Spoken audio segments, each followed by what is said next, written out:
Amreli cyber crime police ने cyber अपराधों के खिलाफ बड़ी कार्रवाई करते हुए गोवा से संचालित एक साइबर फ्रॉड गिरोह के 2 आरोपियों को गिरफ्तार किया है।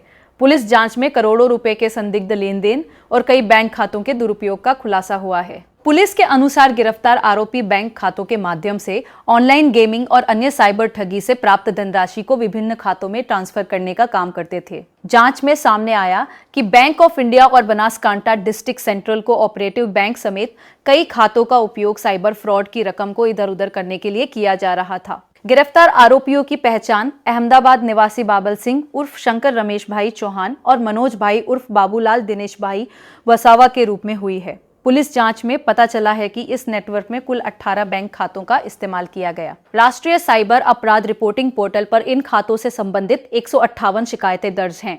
पुलिस के अनुसार इन खातों में कुल 31,75,17,020 रुपए की धोखाधड़ी से जुड़ी राशि का पता चला है। वहीं 6,14,02,627 रुपए के ट्रांजैक्शन दर्ज किए गए हैं। विवादित राशि 94,33,291 रुपए बताई गई है। अमरेली साइबर क्राइम पुलिस अब मामले की गहन जांच कर रही है और गिरोह से जुड़े अन्य आरोपियों की तलाश जारी है। अमरेली से संवाददाता राठौड़ महेंद्र भाई की रिपोर्ट।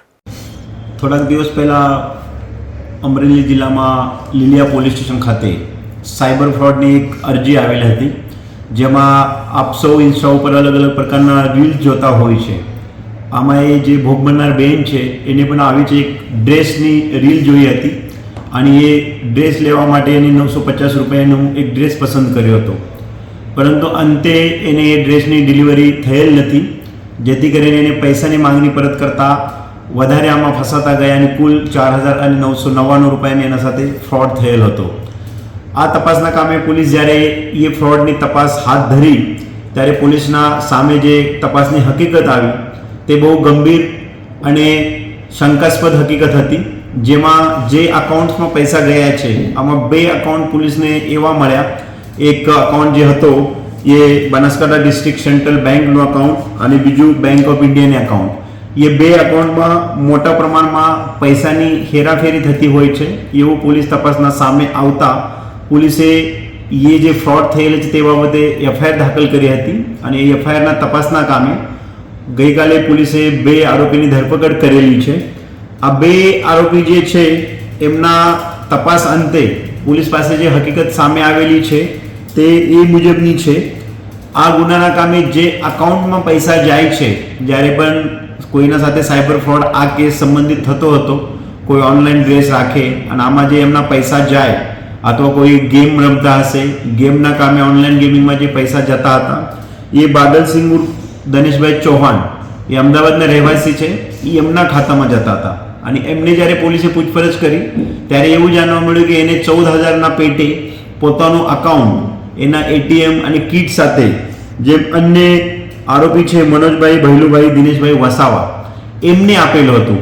હવે મનોજભાઈ વસાવા જે અમદાવાદના વતની છે એને ભૂતકાળમાં અમદાવાદ પોલીસની તેડો આવેલ હતું અને જે તે વખતે પોલીસ તપાસ દરમિયાન એને પોલીસને એવી થાપ મારી હતી કે એ તો હું પોતે ભોગ બનનાર છું, મારો અકાઉન્ટ મને ફસાવીને કોઈ લઈ ગયા છે એટલે મારો આમાં કંઈ રોલ નથી। જે તે વખતે પોલીસની સમજ આપેલ હોય તેમ છતાં આજે વસાવા છે મનોજભાઈ વસાવા એને પૈસાની લત લાગેલી હોય અને એના ભાગ પેટે એને અલગ અલગ લોકો પાસેથી અકાઉન્ટ ભાડે રાખીને એ અકાઉન્ટ એ ગોવામાં જે એક ટોળકી કાર્યરત છે એ ટોળકીની અકાઉન્ટ પૂરું પાડવાનું કામ કરતા હતા। આ મનોજ વસાવા ભૂતકાળમાં અનેક વખત ગોવા જઈને આવેલા છે। ગોવામાં એને એક જે કરણ કરીને છે, કરણ ખમર, એને અકાઉન્ટ એ પૂરા પાડતા હતા। હવે આ લોકોની એમો એવું છે કે અલગ અલગ જગ્યાએથી અકાઉન્ટ ભાડેથી લઈને 10,000, 15,000, 5,000 જે રીતે ભોગ બનનારની જરૂરિયાત છે તે રીતે અકાઉન્ટ ભાડે લઈને આ અકાઉન્ટ પૂરા જ્યારે પાડીએ છે અને જ્યારે કોઈ પણ સાયબર ફ્રોડના પૈસા આવે છે ત્યારે એ લોકો એ અલગ અલગ અકાઉન્ટમાં લેતા હોય છે। એ પૈસા એ અકાઉન્ટમાં ત્યાં સુધી લે છે જે સુધી એ અકાઉન્ટ ભારત સરકાર તરફથી અથવા બેંક તરફથી બંધ કરવામાં આવતું નથી। અને આપણા જે 2 અકાઉન્ટ છે એ 2 અકાઉન્ટમાં કુલ 158 જેવી 158 કમ્પ્લેન પૂરા દેશમાં દાખલ થયેલી છે, જેમાં જે ટોટલ ફ્રોડ અમાઉન્ટ છે એ 31 કરોડ 31 કરોડ જેટલા રૂપિયા જમા થયેલા છે, જેમાંથી ભોગ બનનારના 6 કરોડ આપણા તપાસના કામે આપણે ત્યાં સુધી પહોંચેલા છે અને આ લોકોએ એ બે એકાઉન્ટ સિવાય અન્ય જે અમારે તપાસના કામે એકાઉન્ટ આવેલા છે આ કુલ 48 જેવા એકાઉન્ટ આ લોકોએ આજ દિન સુધી વાપરાયેલા છે. હવે આ લોકોની જે એમઓ છે મુખ્યત્વે એ એમઓ એકાઉન્ટ ભેગા કરીને ત્યાં જે ટોળકી કાર્યરત છે તેની પૂરી પાડવાનું. આ ટોળકી અલગ અલગ કામ માટે અલગ અલગ એકાઉન્ટ વાપરે છે. એના માટે અલગ અલગ QR કોડ જનરેટ કરવાનું, વેબસાઇટ પોર્ટલ જે છે રેડિયનના બુક, સોરપે, લિયોપે એ ટાઈપના એના ઉપર QR કોડ તમને તૈયાર કરીને મળે છે.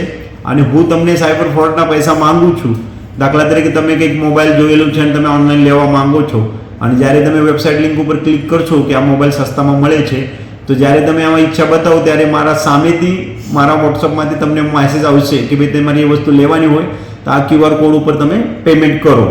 આ જે QR કોડ જે બેંકના આગળ જનરેટ થયેલું છે એ બેંક એકાઉન્ટ જે છે એ મ્યુલ એકાઉન્ટ છે. જેથી કરીને વિસ્તારના તમામ અમરેલીના અને રાજ્યના રહેવાસીની વિનંતી છે કે આપણું બેંક એકાઉન્ટ જે છે એ બહુ અગત્યની કડી આ પૂરા સાયબર કેસીસમાં બને છે. જેથી કૃપા કરીને કોઈ પણ આપણું બેંક એકાઉન્ટ પોતાના ભાઈ બહેન અથવા કોઈ પણ વ્યક્તિ બહુ વિશ્વાસ કરીને તમારા પાસેથી લેતા હોય તો અવશ્ય કરીને એ બેંક એકાઉન્ટ કોઈને તમે આપતા નથી. એ બહુ અગત્યની બાબત છે. અમરેલી જિલ્લા પોલીસ સ્ટેશનની તરફથી અમરેલી જિલ્લામાં જે પણ સાયબરના બનાવ બને છે તે નાના નાના સાયબરના બનાવમાં પણ ઊંડાણપૂર્વક તપાસ કરીને એ બનાવ રાજ્ય અને દેશમાં કેટલાક લોકો સાથે થયેલા છે, કેવી રીતે થયેલા છે, કેટલા ફ્રોડના પૈસા કમાવેલા છે, ભોગ બનનાર કોણ છે, આરોપી કોણ છે, તે બાબતે સતત ઊંડાણપૂર્વક તપાસ કરેલ છે. અને આ તપાસના ભાગરૂપે જ હાલ અમરેલી જિલ્લા પોલીસ તરફથી આ ગેંગના 2 સાગરીતો બાદલસિંહ ચૌહાણ અને મનોજભાઈ વસાવા બેને 2 દિવસ પહેલા પકડી પાડવામાં આવેલ છે. સાથે સાથે એ કેસના જે અન્ય આરોપી છે વિષ્ણુ ઉર્ફે ફંટી દેસાઈ, જયદીપસિંહ રાણા, લકી સિંગવાની, પિનાકીનભાઈ અને મહાકાલ, આ લોકોની વિગત અમારા જોડે આવેલી છે. ટૂંક સમયમાં આ લોકોને પણ પકડવા માટે જિલ્લા પોલીસ તરફથી પૂરતા પ્રયાસ કરવામાં આવશે. આપના સાથે કોઈ પણ પ્રકારના સાયબર ફ્રોડ થયેલા હોય અથવા સાયબર ફ્રોડ ન થવા માટે જિલ્લા પોલીસ તરફથી જે સાયબર અવેરનેસ કેમ્પેન ચલાવવામાં આવે છે તે બાબત આપણે સૂચનાની કાર્યવાહી કરવી જોઈએ. સાથે સાથે આપને એવું લાગે છે કે આપના સાથે સાયબર ફ્રોડ થયેલા છે તો એની જાણ જિલ્લા પોલીસને અથવા 1930 એ નંબર ઉપર અવશ્ય કરશો, જેથી એ અન્ય વ્યક્તિ સાથે અન્ય લોકો સાથે સાયબર ક્રાઇમ બનતા ક્રાઇમ અટકાઈ જશે.